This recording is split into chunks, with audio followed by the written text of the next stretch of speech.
Goeson. You got more than money and sense, my friend. You got heart, and you're going your own way.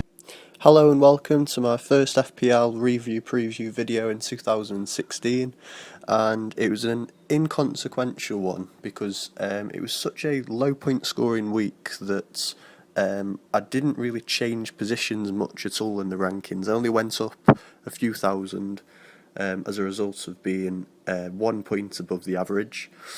But I shouldn't have played my all-out attack chip. You can see there, all-out attack played. Because it was one of the weeks where my 5 defenders, well, I say one of the weeks, one of very few weeks where my 5 defenders scored just 1 point less than my midfielders and strikers combined.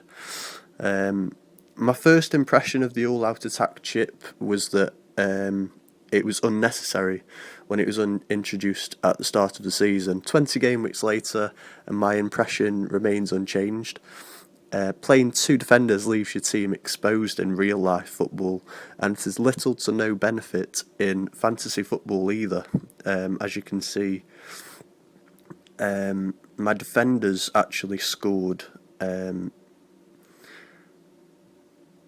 quite well, which I didn't expect, despite them having tough fixtures like Johnny Evans at home to Stoke. Cathcart didn't embarrass himself against Man City either, and Toby Alderweireld made an assist.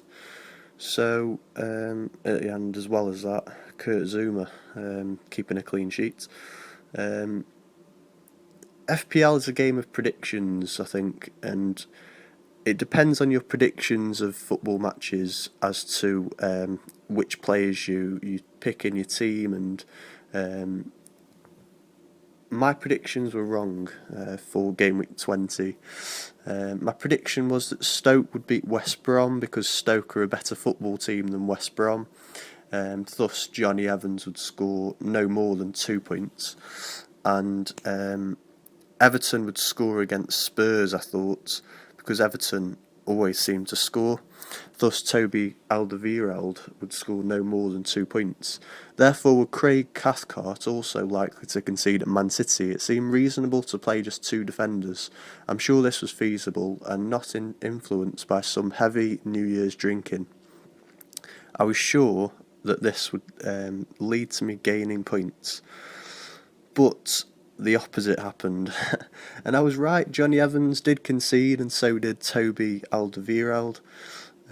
What I did not foresee was Johnny Evans scoring a last-minute winner in the game that I watched at the Hawthorns, where West Brom managed to somehow beat us 2-1.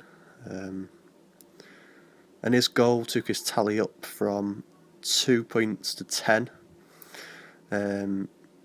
With his 3 bonus points awarded to him for his last-minute game-winning efforts. Up until the 90 minutes, I was glad he was on my bench. If I said I wasn't bitter about this, I'd be lying as a Stoke fan. And the following day, Toby Alderweireld was struggling up against the man mountain that is Romelu Lukaku, and he had a poor game. I thought watching the game that, Lukaku was all over Alderweireld from what I saw of the game, and, Everton inevitably scored as a result of Lukaku's dominance over Toby. This was something I predicted would happen. I was glad the Spurs defender was on my bench, until something happened which I did not predict, which was him hitting an outrageous 50-yard pass to assist Spurs' equaliser on the stroke of half-time, to add insult to my Johnny Evans injury, to rub salt into the wound of losing to West Brom, and to rub my nose in my all-out attack mistake. My only saving grace was that the player who I had chosen to start ahead of Toby, Dele Alli, and the reason why I used my all-out attack chip was the same player he assisted and who scored a goal to match his potential. 8 points for Toby and 8 points for Dele Alli. So all out attack chip wasted. I'd have scored 34% more points if I'd have gone for a traditional balanced 4-4-2, or even if I had part of the buzz with a 4-5-1 Tony Pulis style, or even deployed Brendan Rodgers' ridiculous 5-3-2, I would have scored more points than he ended up with.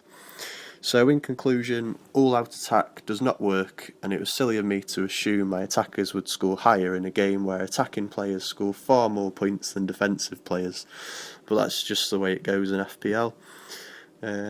That's enough internal conflict to send a man insane. So there is definitely method in my madness somewhere, I would like to think. Moving on, I was reluctant to make my transfer for game week 21 because I knew the hurt and anguish it would consequently cause me. If I signed Ryan Shawcross, Stoke would go on a run of failing to keep a clean sheet in 8 games, and the player I would transfer out would keep 8 clean sheets in 8 games. If I signed Mesut Ozil, he would return to his inconsistent old ways, and David Silva, the player to make way, would return to his consistent old self.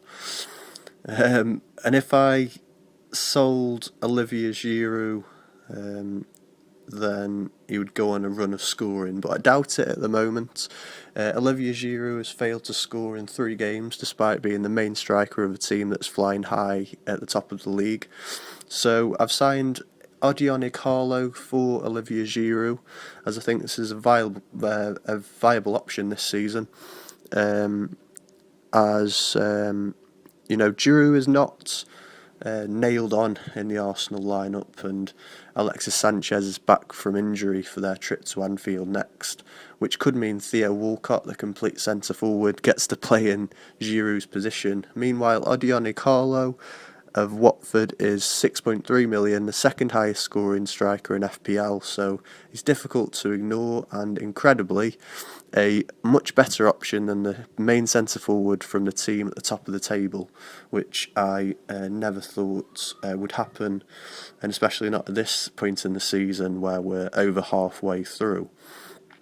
Added to this, Ighalo's next 4 fixtures are all against teams that are below him, below Watford in the league. So what a season this is. It's a great time to be alive. And 2016, I'm sure, will be a great year for my FPL team. Looking at my team now, I think there's not a lot that I could improve other than upgrading with the money in the bank. I've got 2.8 million in the bank, so a healthy bank balance going into the second half of the season in 2016. So that'll be my team for game week 21. A much easier team to choose compared to last week when I had so many players playing in the same game, but I'm happy with the team that I've chosen. I think it picks itself based on form and fixtures. So wish me luck, and hopefully I can improve on my steadily improving rank. And yeah, so that's my team. Leave a comment below and join the conversation with me on fantasyfootballscout.co.uk. So thanks for watching, and the fixtures for game week 21.